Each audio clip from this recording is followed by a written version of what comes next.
Hello friends, good morning. Welcome to Prema's food court. இன்றைக்கி Prema's food கோர்ட்டில் நம்ம பார்க்க போகிறது ஒரு சூப்பரான சிக்கன் கொத்து பரோட்டாங்க. வாங்க எப்படி செய்யலான்னு பார்க்கலாம். கடாய் அடுப்பில் வச்சு அதில் எண்ணெய் சேர்த்துருக்கேன். எண்ணெய் சூடானதும் ஒரு பெரிய வெங்காயம் பொரியாக கட் பண்ணி சேர்த்துருக்கேங்க. அது கூடவே ஒரு பச்சை மிளகாய், கொஞ்சம் கருவேப்பிலை சேர்த்துக்கலாம்.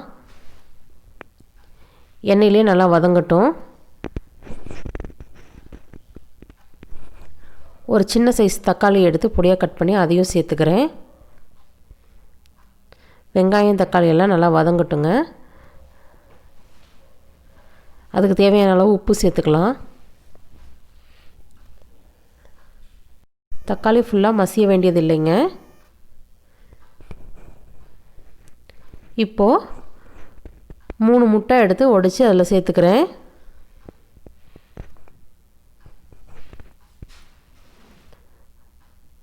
முட்டையை நல்லா எண்ணெயிலேயே வறுத்துக்கலாங்க.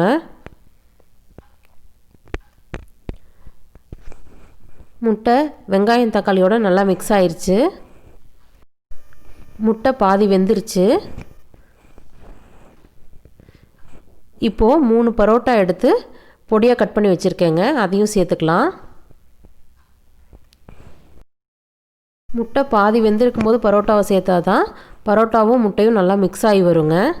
இப்போ எல்லாத்தையும் ஒரு வாட்டி நல்லா கலந்து விட்டுக்கலாம். நல்லா கலந்தாச்சு. நான் 1/2 கப் சிக்கன் வறுவல் எடுத்து அதில் எலும்பெல்லாம் எடுத்துட்டு பீசஸாக போட்டு சேர்த்துக்கிறேங்க. அது கூடவே 1 கப் சிக்கன் கிரேவியும் சேர்த்துக்கிறேன். கொஞ்சம் கொஞ்சமாக சேர்த்துக்கலாம்.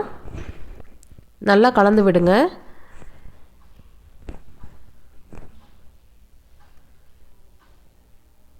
இப்போது கிரேவி, சிக்கன், முட்டை, பரோட்டா எல்லாம் மிக்ஸ் ஆகி வந்துருச்சு. இப்போ மீதம் இருக்கிற கிரேவியும் சேர்த்துக்கலாம். அதையும் நல்லா கலந்து விடுங்க.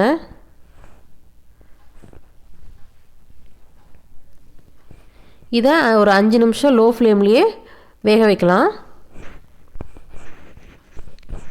இப்போ பாருங்கள், 5 நிமிஷம் ஆயிடுச்சு. பரோட்டாலாம் ஒன்று சேர்ந்து நல்லா உதிரி உதிரியாக வர ஆரம்பிச்சிருச்சுங்க.